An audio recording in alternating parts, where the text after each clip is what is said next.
On vient d'arrêter le moulin qui chante à tout le jour, son refrain tout blanc, tout câlin, en faisant son œuvre d'amour. Et je suis là. Bonjour, nous sommes aujourd'hui à Main-sur-Loire pour cette page été, à la découverte du canal des Mauves, un lieu un peu secret, des cours d'eau qui serpentent à travers les maisons et d'anciens moulins pour se jeter ici à la Loire. Denis nous amène à l'embouchure pour découvrir le canal des Mauves. Ensuite, vous découvrez ce reportage tourné avec Charlie Krief et Laurence Vory.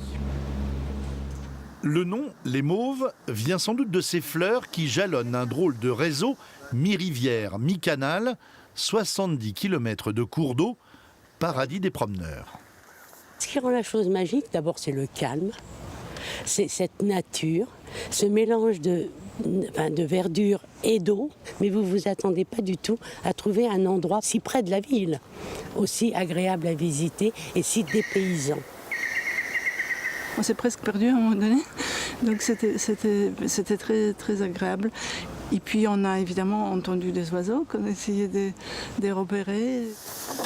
Au milieu des propriétés, souvent privées, Stéphane veille sur une pépite, le jardin arboretum d'Ilex, créé par Pierre Paris, et sa collection exceptionnelle de houx. Approchez. Bonjour Stéphane. Tu vas bien ? Bien, merci et vous? Eh ben super. Alors il y a des astilbes, des ostas, des érables qui se colorent à l'automne ou alors qui sont déjà colorés, qui sont pourpres toute la saison.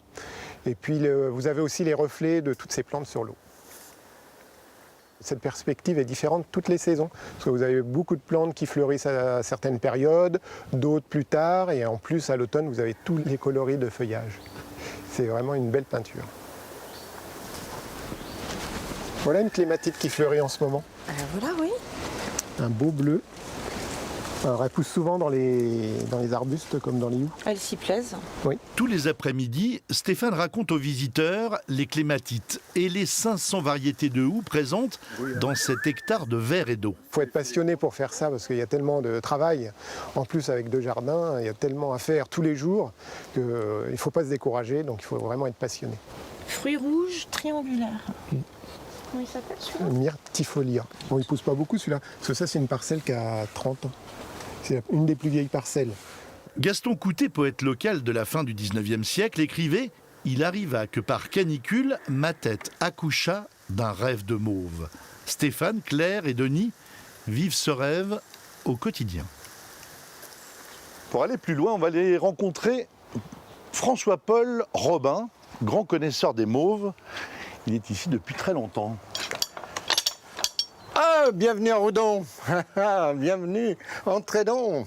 Alors les mauves, c'est un peu votre amour. Je suis tombé dedans quand j'étais petit, quoi. J'ai même appris à nager dedans.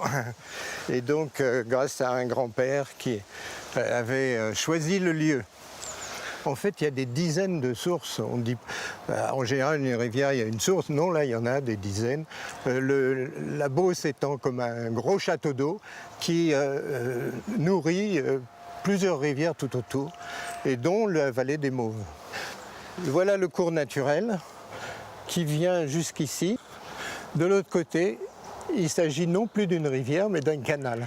Au VIe siècle, des moines se sont attachés à faire de cette rivière un instrument pour l'industrie, en créant des canaux qui alimentent des moulins tous les kilomètres. En gros, un moulin. On a là une richesse, une zone humide qui est d'une valeur extraordinaire, avec évidemment un bémol toujours, qui est le fait que toutes ces rivières drainent un bassin versant qui est très important, avec des champs, des cultures et des traitements de ces cultures qui finissent parfois directement dans la Mauve.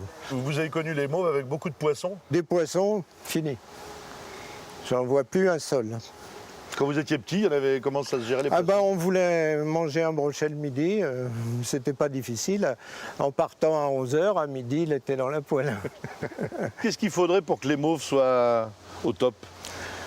Alors il faudrait qu'on considère que c'est un véritable patrimoine et qu'il faut non pas l'entretenir comme la communauté européenne le préconise, mais réellement en restaurant ce cours des Mauves, voire l'alimentation des moulins pour justement pouvoir les utiliser sous forme d'énergie. L'odeur du buis, le son du glas, un temps de neige, un soir d'ivresse m'attriste moins que la tristesse des moulins qui ne tournent pas, des moulins qui ne tournent pas, des moulins qui ne tournent pas.